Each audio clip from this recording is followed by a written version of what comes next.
Greetings!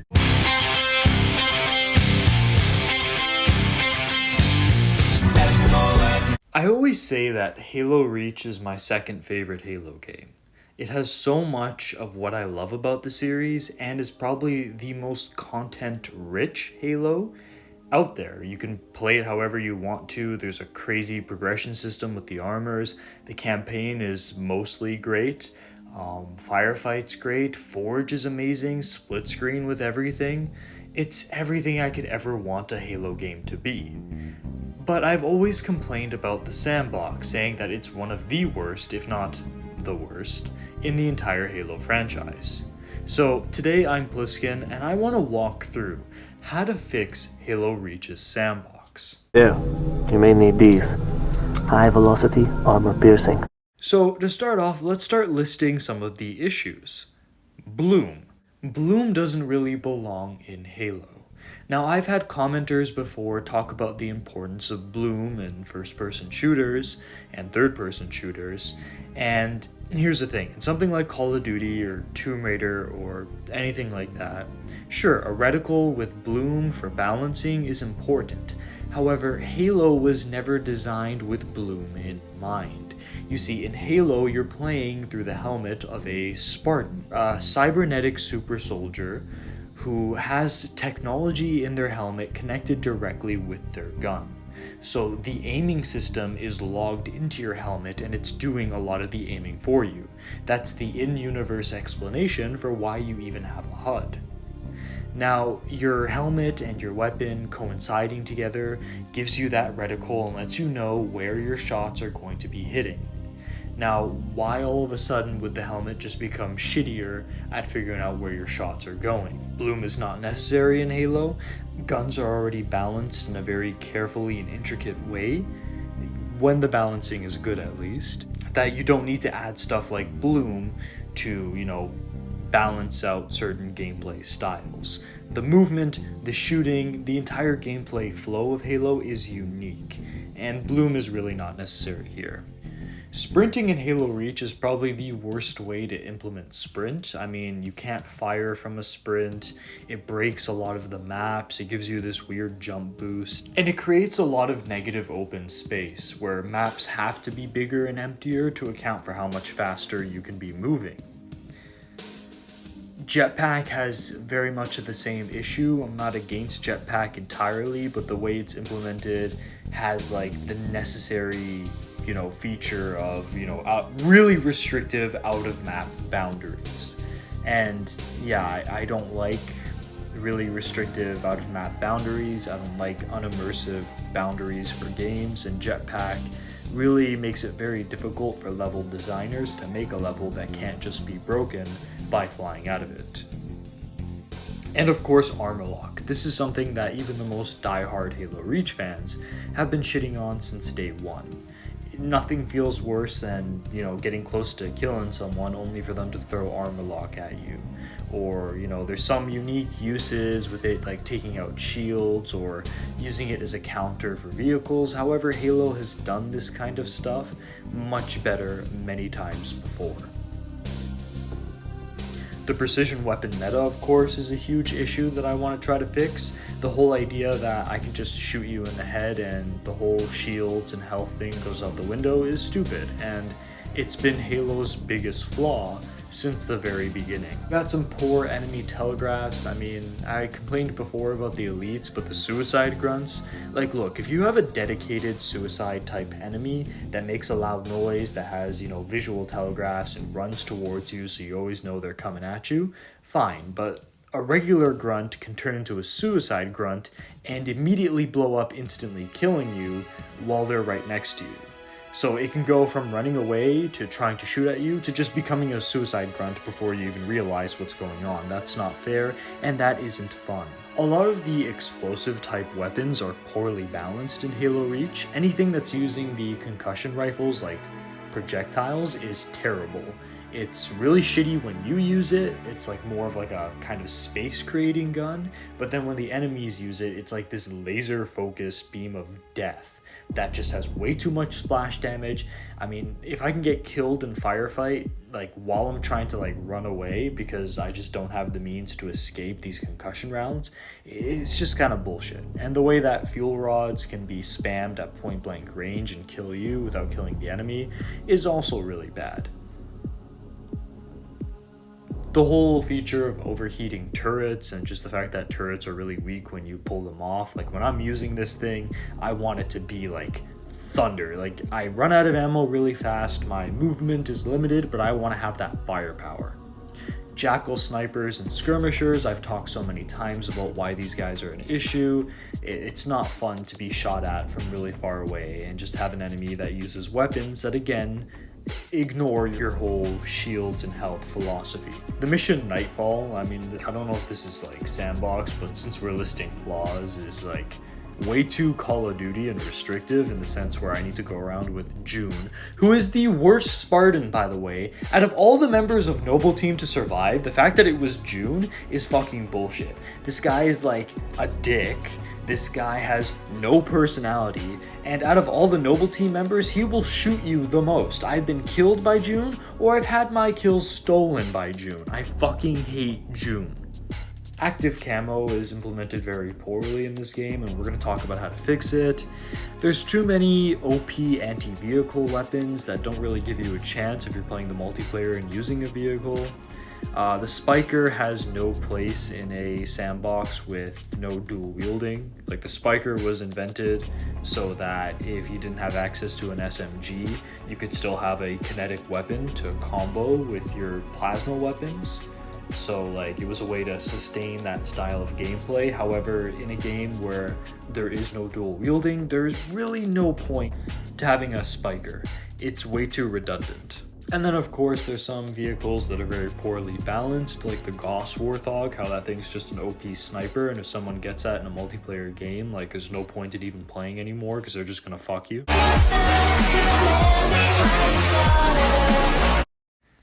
But yeah, there's some strengths in the sandbox as well. I don't want to be all negative. I mean, you have the return of health and shields.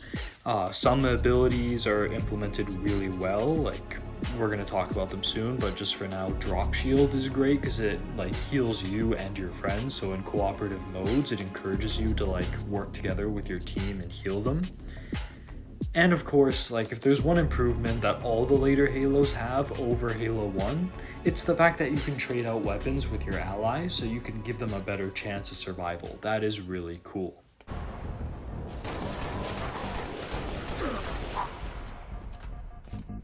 So now what I'm going to do is I'm going to start listing fixes. I'm not going to talk so much about like why I think like they need to happen, because that would just make this video way too long.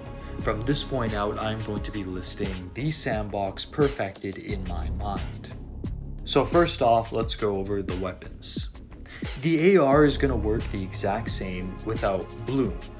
You could still have your melee grenades and plasma combo. You don't need this thing to have bloom. It's a close range weapon to begin with, so I mean it's made for that running and gunning, so don't make it more complicated. This is totally unnecessary. The plasma launcher is going to be the only Covenant anti-vehicle weapon. The plasma launcher is a better version of the fuel rod and concussion rifle.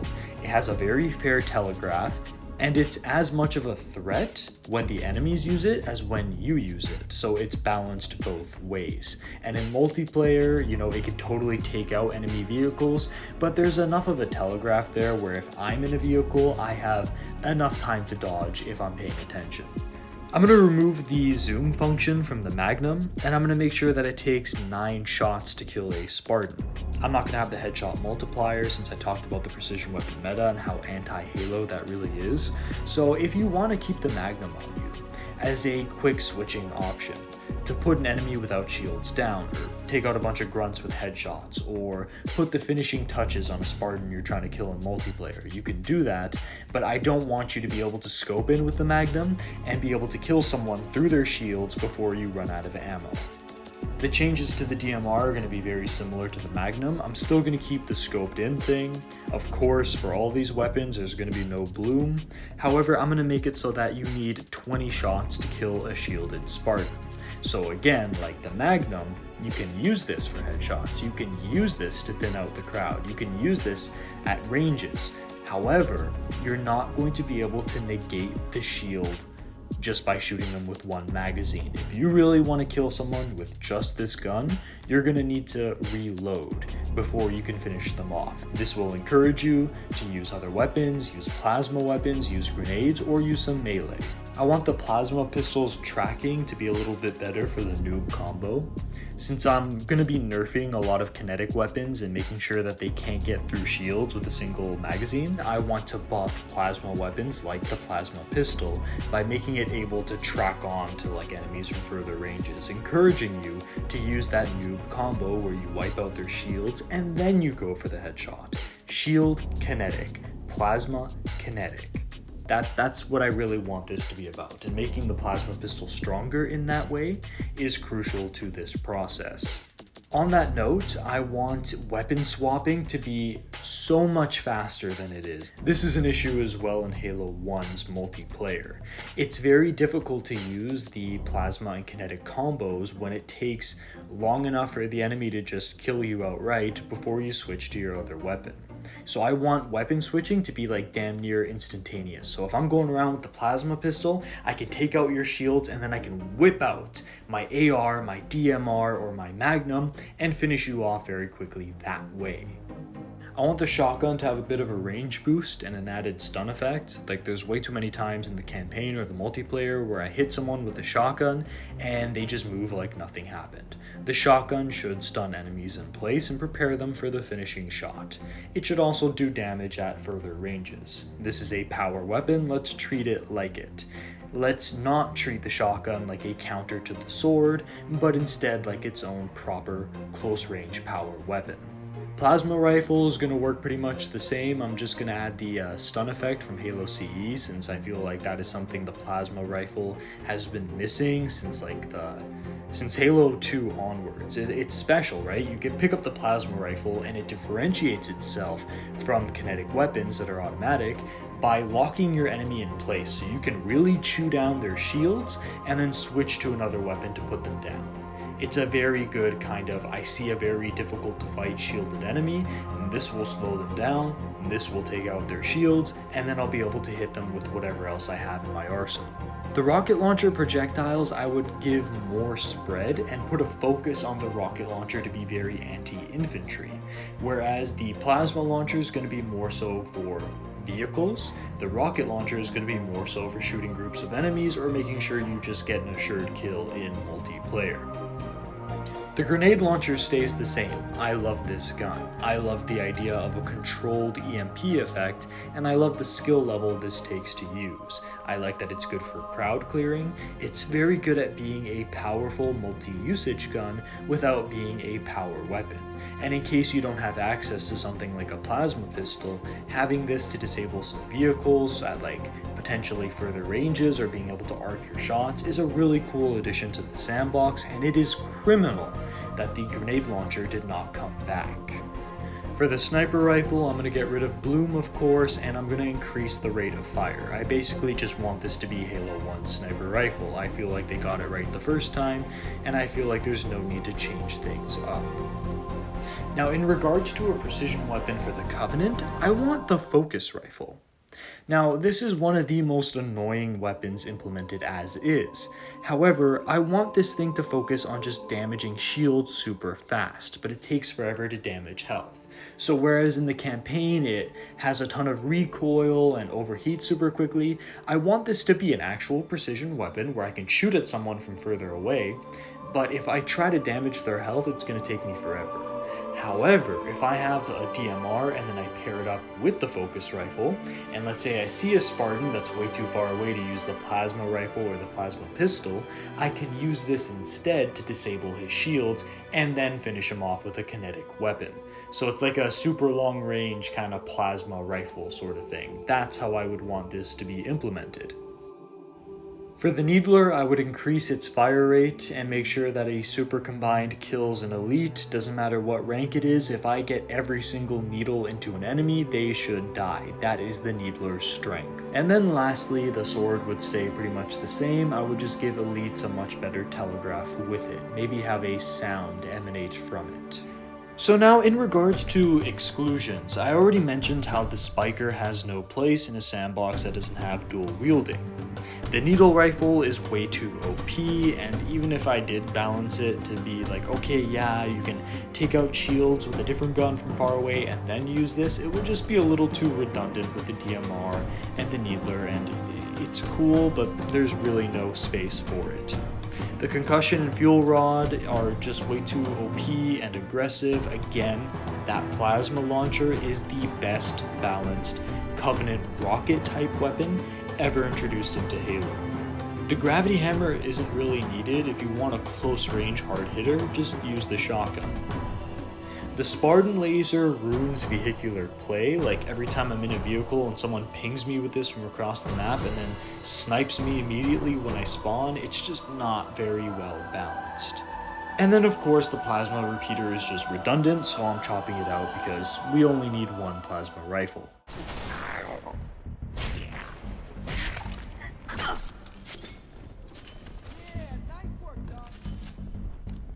Okay, so now moving on to enemies. I'm gonna get rid of the brutes because they're just a lamer form of the Flood or the elites. The Flood was introduced as an enemy that could use both kinetic and plasma weapons and were mostly aggressive and tried to charge you. The elites are supposed to be your counterpart as a Spartan and really focus on plasma and smart tactics.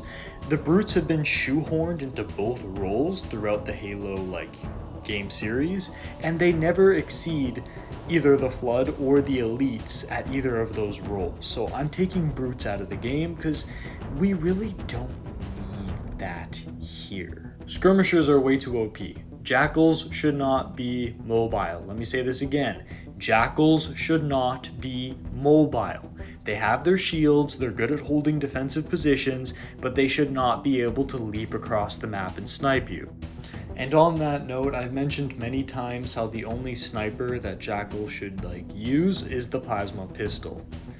That works perfectly at disabling your shields, being a threat in the sense that now you're vulnerable, but never just unfairly killing you from super far ranges.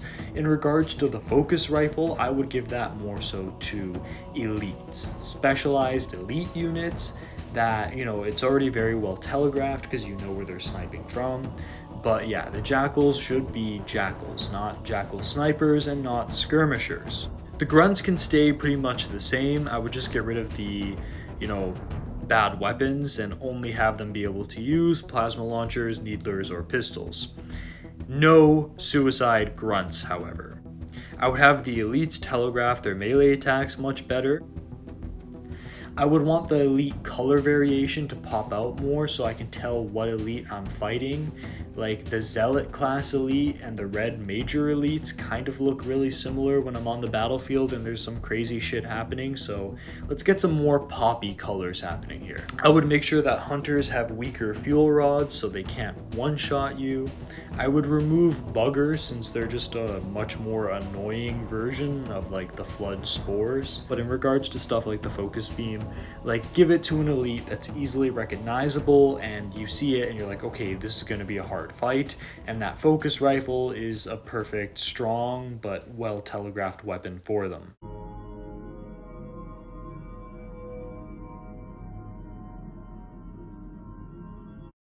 Alright, now we're moving on to armor abilities. I want Evade to replace Sprint. I think it's balanced in the sense that a balanced dodge is much better than a map-breaking speed boost. A single leap to the side, forwards, backwards, whatever, could be useful for evading damage, but it's not going to have you break the entire map, especially since it's on a very strict cooldown. Drop Shield would replace Armor Lock. You can heal your allies, it allows you to play aggressive by dropping that shield down, so you could do a lot of the things you do with Armor Lock, it's just balanced in a way where, enemies can still fight you and they're not just, okay, I gotta wait till this asshole's done with his move, sort of thing. If vehicles are shooting at you, it works well. It's just better armor lock, and encourages team play, so that's always a good thing in my book.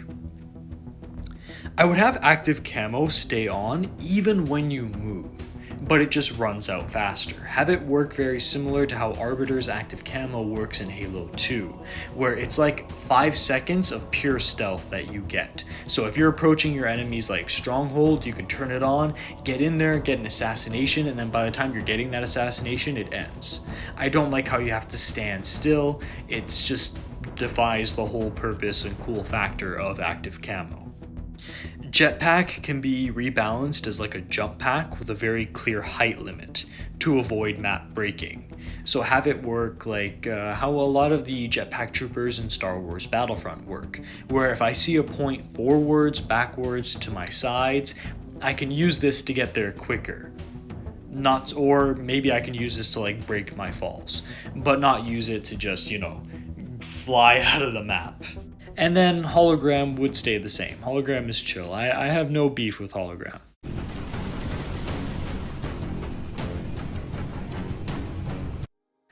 Alright, and last but certainly not least, we have the vehicles. So first up, the Falcon is always going to be Grenadier.